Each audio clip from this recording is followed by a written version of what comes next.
Melissa, por favor, que vai falar sobre as figurações de eternidade e finitude nas memórias de Chateaubriand. Bom dia a todos. Eu queria agradecer a presença de a Luciana e aos organizadores por essa oportunidade, né, de dividir um pouquinho o que a gente tem estudado. Bom, eu sou aluna de doutorado na Unicamp, em Campinas, e eu sou orientada pelo professor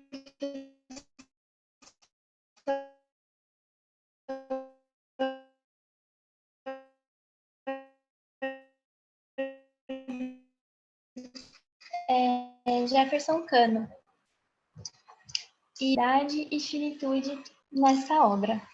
Eu vou compartilhar a tela aqui, só um minutinho.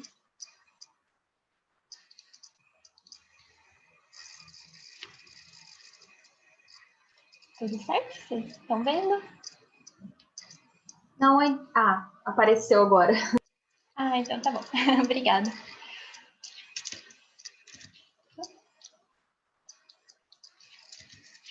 Bom, então, para refrescar, né, quem foi o Chateaubriand? Ele viveu de 1768 a 1848 e ele teve uma carreira muito diversificada, né? Ele, além de ter tido uma vida muito longa, ele atuou como militar, viajou muito, foi um escritor de sucesso,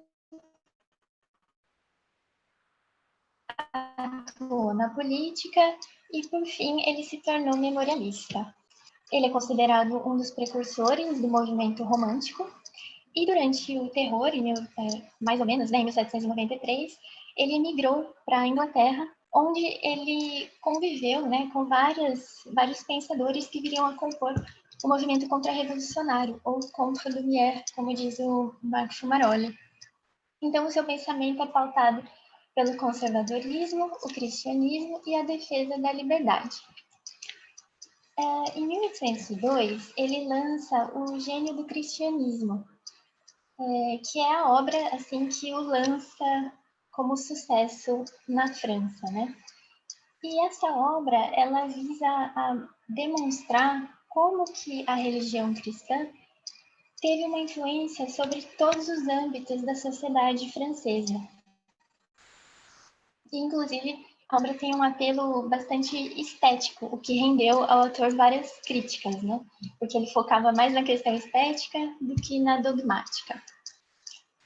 E nessa obra, ele procede a uma constante comparação entre os imaginários pagão e cristão, evidentemente sempre procurando demonstrar a superioridade, né, do último, mas já fica bem claro como o ideário mitológico greco-romano é importante para a sua formação como escritor e como leitor, né? No Gênio do Cristianismo, ele retrata a natureza como manifestação do divino e, em oposição ao pensamento antigo, o Chateaubriand, defendendo, então, uma concepção cristã de tempo e história, ele demonstra como tudo o que é mundano é passageiro. Então, tanto a própria natureza, como as obras humanas, como o próprio homem, tudo é temporal, né? Então, o homem estaria de passagem sobre o mundo, mas teria que se concentrar sobre a eterna. E nesse contexto, ele afirma que a singularidade e a relevância estão apenas nos eventos ligados a Cristo. Então, todas as demais preocupações humanas, elas seriam muito pequenas, insignificantes, quando colocadas no pano de fundo da eternidade, como ele diz. E nessa obra também, a gente já pode verificar o seu fascínio pelas ruínas. E ele afirma que todo homem se sente assim maravilhado ao ser uma ruína, porque ela dá a consciência da nossa pequenez em vista do infinito. E ele chega a definir o homem como um edifício tombé. E, curiosamente, já nessa obra, ele sai daquela concepção de história como mestra da vida, e ele já defende a possibilidade de mudança. Então, existe um trecho em que ele diz: autre temps, autre mère. Então, outros tempos, outros costumes. Para a gente perceber como o gênio do cristianismo foi impactante, né, para a França ali no início do século XIX, a gente tem que levar em conta que, principalmente desde o século XVIII, principalmente no final, né, do século XVIII, havia um movimento de secularização da história. Então, com a Hannah Arendt, a gente pode afirmar que o descrédito da vida eterna tornou necessário a busca por um sentido para o marchar da humanidade que estivesse fora da religião. E nessa nova concepção secular, todo evento é histórico, no sentido de que cada elo da corrente da história é dela inseparável e importante para a constituição da história geral, né, da narrativa total. Não é importante só para quem a viveu, mas cada elo é importante para essa totalidade. E com esse movimento, houve também um desprendimento das leis da natureza. E no finzinho do século XIX, principalmente, do século XVIII, principalmente após a Revolução Francesa, houve o desenvolvimento da filosofia da história, que tentava dar conta, então, dessa sensação generalizada, que a gente pode observar em vários escritores, de aceleração da passagem do tempo. E, segundo o Koselleck, essa sensação de impossibilidade de viver o presente plenamente reside no fato de que o presente tinha se tornado o momento de efetivar as mudanças para que os nossos planos para o futuro se tornassem possíveis, né? Era como se o presente estivesse sendo vivido meramente em função do futuro. E assim a gente pode ver que a relação entre a reflexão sobre a história e a ação sobre a história, ela se alterou a partir desse grande evento histórico. Bom, as Memórias do Tombo, deixa eu mudar aqui de lugar. As Memórias do Tombo foram publicadas em 1849, mas elas foram escritas por mais de 30 anos, né? Houve um longo período de dedicação a essa obra. E nessas memórias, então, a gente pode observar como Chateaubriand ele luta para tentar conciliar tanto a sua paixão pelo arcabouço mitológico antigo, quanto a concepção cristã de tempo e história, quanto a concepção secular. Eu trouxe esse trecho que eu acredito que ele seja muito representativo dessa dificuldade que ele tem de tentar juntar todas essas diversas teorias, esses ideários, né? Então ele diz: e eu que me debato contra o tempo, o que sou eu entre as mãos desse tempo, desse grande devorador de séculos que eu cria interrompidos, desse tempo que me faz girar nos espaços com ele? Aqui o tempo aparece personificado, né? E eu leio esse trecho e me vem Cronos na cabeça, né? Todo o mito do Cronos.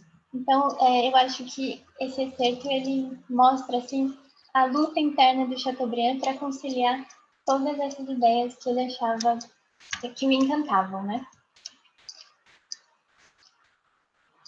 Bom, ao longo das Memórias do Tombo, ele o Chateaubriand emprega diversas imagens para figurar o tempo e a história. Apenas para dar alguns exemplos, ele se utiliza de rios, mares, oceanos, a migração dos pássaros, ampulhetas, diversas imagens, né?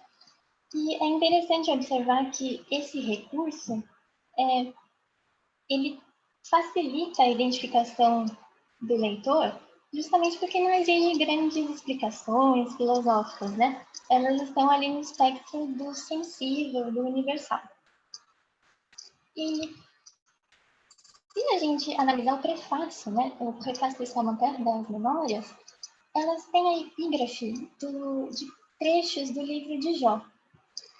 Então, eu não sei se vocês conhecem, né? Mas existe alguns trechos bem famosos, assim, como uma nuvem, como um barco, como uma sombra. E fazendo referência justamente à efemeridade. E essa epígrafe, ela dá um tom melancólico, né? E de atenção a essa tópica da passagem do tempo, que vai permear todo o livro.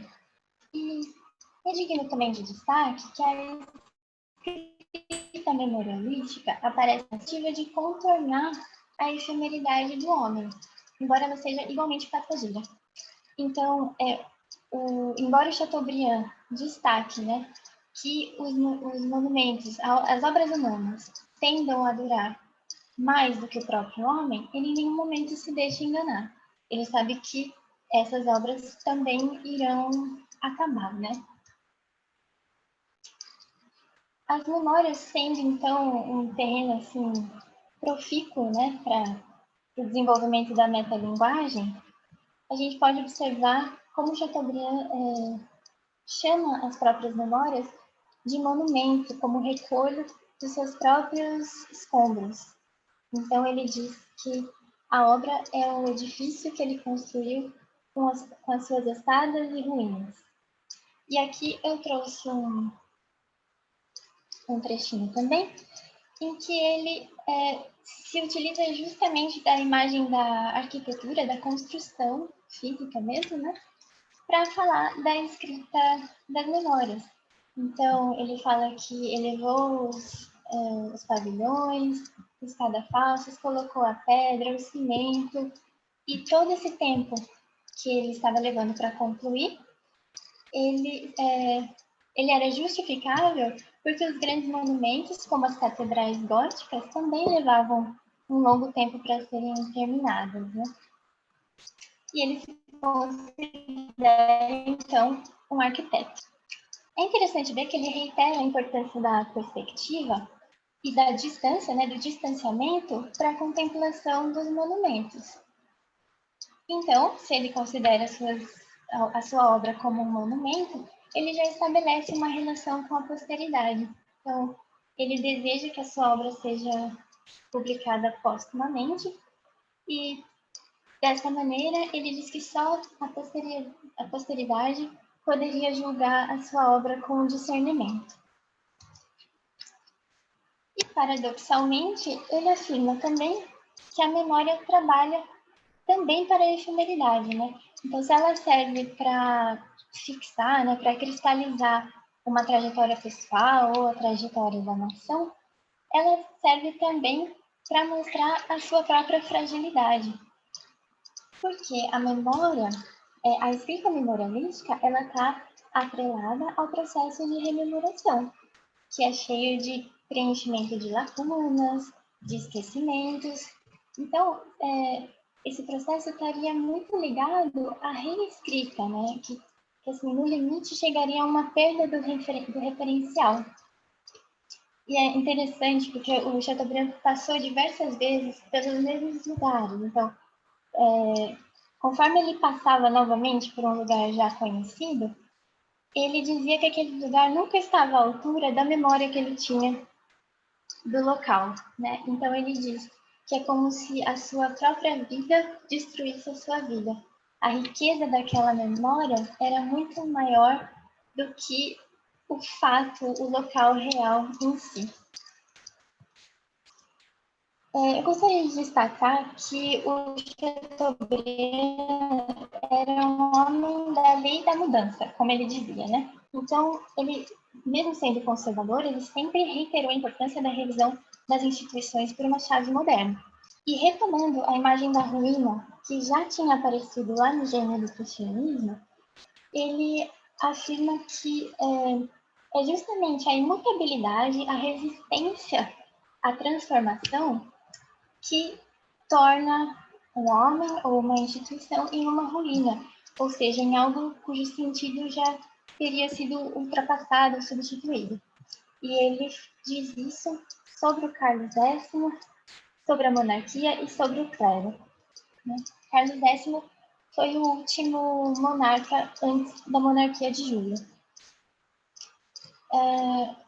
Bom, e a monarquia de Júlio, né, instituída em 1830 por Chateaubriand, foi assim, um signo de decadência, porque o Luís Filipe ele teria interrompido a linhagem legítima dos Bourbons, né? Então, para o Chateaubriand, esse momento da história era comparado a uma fatalidade. E ele oscilava, então, entre essa inconformação com os rumos da história francesa e o seu pensamento de que aquilo também era um desígnio divino. Então, ele oscila entre a vontade de atuar sobre a história e mudá-la e entre se resignar à vontade da providência. E, curiosamente, ele chega a colocar em equivalência esse momento histórico francês e a queda de Roma, tratada lá por Santo Agostinho, né? E em 1832, a França é assolada por uma epidemia de cólera, que para ele é um sintoma da corrupção e do caos que está tomando essa sociedade. Ouvindo a professora Marília, eu confesso que eu fiquei tentada a me estender sobre essa epidemia da cólera, né? Só que para o Chateaubriand o final não é nem um pouco otimista. Então eu achei melhor não tratar muito a fundo sobre isso.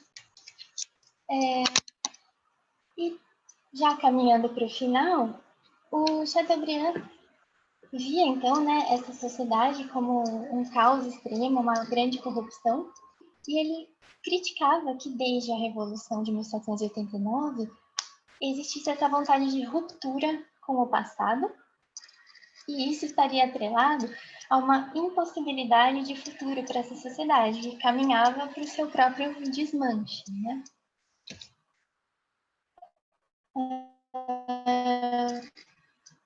Então, ele via esse momento histórico como sintoma de uma revolução que não chegaria a um termo, a um fim, na duração de uma vida humana. Era algo que envolveria diversas gerações.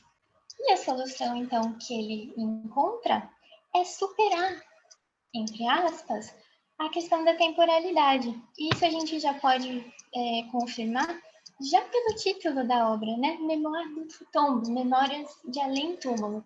Ou seja, ele se coloca acima e fora do tempo, porque só nessa posição é que ele poderia tentar superar a efemeridade a que todos estavam condenados. E ele finaliza... Melissa, Oi? faltam 3 minutos, tá? Tá certo, obrigada. Então, ele finaliza as memórias aceitando essa posição de mera contemplação dos acontecimentos, né? Então, ele aceita que ele não vai mais poder agir efetivamente sobre a história e que ele tem que aceitar a vontade divina. E a única solução que ele vê para a França nesse momento é a fé cristã. Seria a única oportunidade de salvação, digamos, para a sociedade. E ele diz que ele se resigna com uma esperança mais longa que o tempo. Então, de novo, essa história de se ligar à eternidade. E aqui eu trouxe um pequeno trechinho, então, em que, se respaldando na fé cristã, ele contempla serenamente como se fosse o fim da sua própria vida, né? Então, ele encena no final das memórias o fim da sua própria vida em paz, digamos, com os acontecimentos que estão se desenrolando na sociedade. Então, eu vejo os reflexos de uma aurora da qual eu não verei o sol se levantar, né? Só me resta me sentar na borda da minha fossa, né? Depois do que eu descerei com o crucifixo na mão até a eternidade. E justamente toda essa figuração, essa encenação com a qual ele finaliza a obra, funciona também como um artifício para escamotear a vaidade, a sua própria vaidade de construir uma obra que teoricamente poderia superar a sua própria mortalidade. É isso, gente. Essas são as minhas referências. Muito obrigada pela atenção. Muito obrigada, Melissa. Muito interessante, né? Claro. É uma obra super importante. Bom, acho que tem tudo a ver com o tema da mesa, né? Que a gente vai falar agora de memória, claro. E só lembrando que vocês podem fazer as perguntas pelo chat, tá? Então, a gente fica aguardando as perguntas de vocês. E quando isso eu vou aproveitar, porque não tem nenhuma pergunta, e vou fazer uma primeira pergunta para a Melissa, porque essa obra, então, do Chateaubriand é muito importante para o Proust, né? Na concepção dele de uma obra como uma catedral, né? E na tarefa dele como arquiteto, né? Ou costureiro, né? Acrescenta ele, né? Então, eu queria saber se você tem algum estudo com relação à fortuna crítica, né, do Chateaubriand, essa noção de que o Chateaubriand foi reatualizado, né, por meio do Proust, né, da obra do Proust. Ou se você não tem algum tipo de retorno quanto a... Bom, eu acho assim que eu já ouvi falar várias vezes dessa retomada, né, que o Proust faz do Chateaubriand, mas eu ainda não tive a oportunidade de me aprofundar sobre isso. Inclusive, o meu orientador já deu a dica para o semestre que vem de eu ler Em Busca do Tempo Perdido. Eu estou me lembrando agora, eu não me lembro o autor, mas tem alguém que fala sobre... Ele tenta fazer essa ponte entre os dois autores com um livro ou um artigo chamado O Tempo Reencontrado, se eu não me engano. Não sei se a senhora conhece. O Tempo Reencontrado é o título do último volume de Em Busca do Tempo Perdido, né? Uhum. E tem vários, quer dizer, eu sei disso pela fortuna crítica com relação ao Proust. Então, tem várias pessoas que estudam isso, não vai ser difícil você encontrar, tá? Essa questão da obra como uma construção, a grande catedral, né? Mas é evidente que se pensa numa catedral gótica. Então, é bem uma referência quase que literal, né, do Chateaubriand. E a própria questão da memória, a importância da memória no trabalho do Proust. Como que está, então, essa questão da memória, existe um cunho autobiográfico também no trabalho do Chateaubriand que seja forte, ou é mais uma memória mais da sociedade, de uma civilização? Na verdade, os estudiosos, em geral, eles dizem que as memórias do Cthulhu elas colocam assim um desafio às classificações, né? Porque, teoricamente, uma memória teria como foco os eventos históricos e gerais, né? Então, a proeminência seria da história e, teoricamente, na autobiografia seria a proeminência do sujeito. Mas o Chateaubriand, ele mescla muito bem, né? Existem momentos em que ele dá ênfase na história e momentos em que ele conta sobre a própria vida, especialmente nos primeiros livros, na primeira parte das memórias, ele foca muito na própria infância, na juventude. E o que eu acho interessante também é que às vezes ele pega um fato histórico e ele transforma aquilo em algo pessoal. Então, quando ele tem que exumar ele vai presenciar a exumação dos corpos da Maria Antonieta e do rei. Ele torna aquilo um momento só dele, embora aquilo fosse uma experiência histórica, né? Digamos. Então, eu acho que o que torna as memórias do Chateaubriand tão marcantes é justamente isso, essa mescla que ele faz entre entre se colocar em primeiro lugar, entre se apropriar da história e, às vezes, fazer um trabalho de historiador. Mas, em momento nenhum, ele se vê assim como imparcial. Eu acho que a vida interior dele afeta muito no modo como ele conta a história. Certo, e fazendo, então, uma ponte, né, entre as duas palestrantes aí, em termos de a apresentação que a Marília fez, né, inicialmente, da obra em geral, né, do Pagnoli. Marília, você vê uma relação entre o trabalho da Memória do Chateaubriand com o trabalho do Pagnoli? E eu queria falar uma coisinha também com a Melissa. Eu escrevi um comentário no chat, mas sobre a questão da eternidade, você nem precisa comentar. Eu acabei de ler. Então, Obrigada, se você tiver alguma coisa a dizer, mas, enfim, é que, infelizmente, aquele texto que eu comentei do episódio de Peste, no livro Le Temps des Amours, ele acaba assim, a gente tem a esperança de que vai acontecer alguma coisa boa, mas, aparentemente, o final também não é bom, entendeu? Enfim, acontece alguma coisa que eu não sei o quê, porque aparece na BD, né, na história em quadrinhos, e eu não consegui comprar ainda, mas o final é triste, e até os comentários são, vira um conto filosófico, tem uma mensagem ali dentro, mas o final é triste. Inclusive, queriam fazer um final diferente para que ficasse mais simpático, mas a família não aceitou. Disseram, não, o final que Pagnoli contava era esse, é assim. Tá? Então, eu acho que passa um pouco pelos momentos tristes, porque faz parte da vida, né, também. Sobre esse episódio da epidemia, né? Na verdade, assim, o Chateaubriand ele não conta um final, né?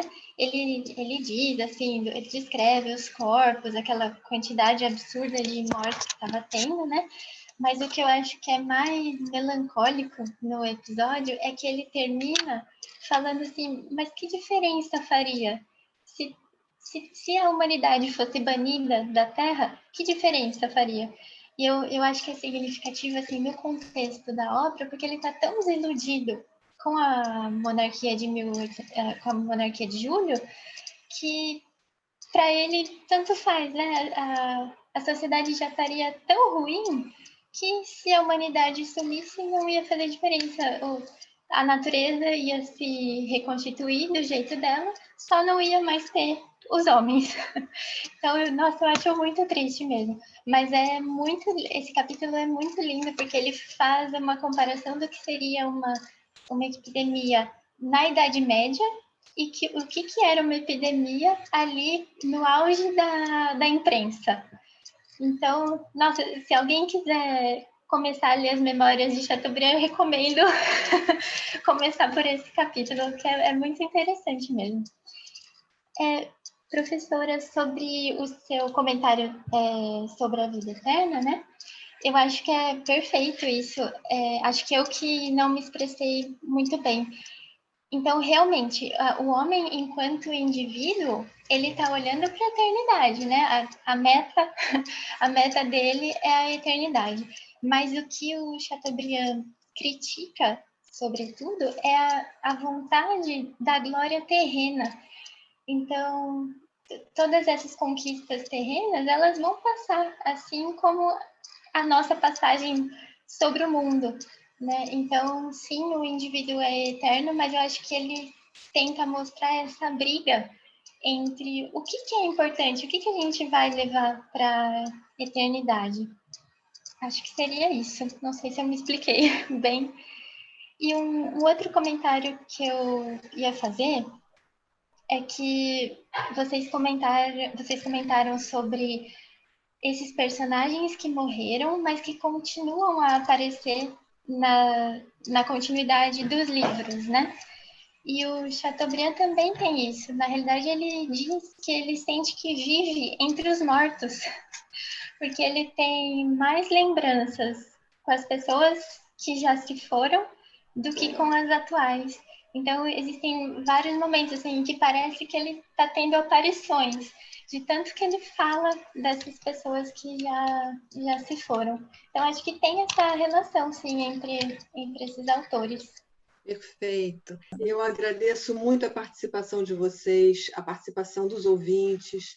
Infelizmente, nós temos que respeitar tanto mais por esse formato, porque aí tem que gravar e aí preparar para a próxima mesa. Quando a gente está presencialmente, até dá para continuar conversando no corredor, né? E durante o almoço, mas aqui realmente a gente tem que cortar. Eu agradeço muito a presença de vocês. Foi uma linda mesa. E até uma próxima, então. Quem sabe no ano que vem a gente repete, não é? E continua essa conversa, acompanha as pesquisas da Juliana e da Melissa, né? E da Marília, que está começando, né? Pelo que eu entendi, esse projeto, então, que ele tenha longo fôlego, tá bom? Muito obrigada a todos. Boa tarde.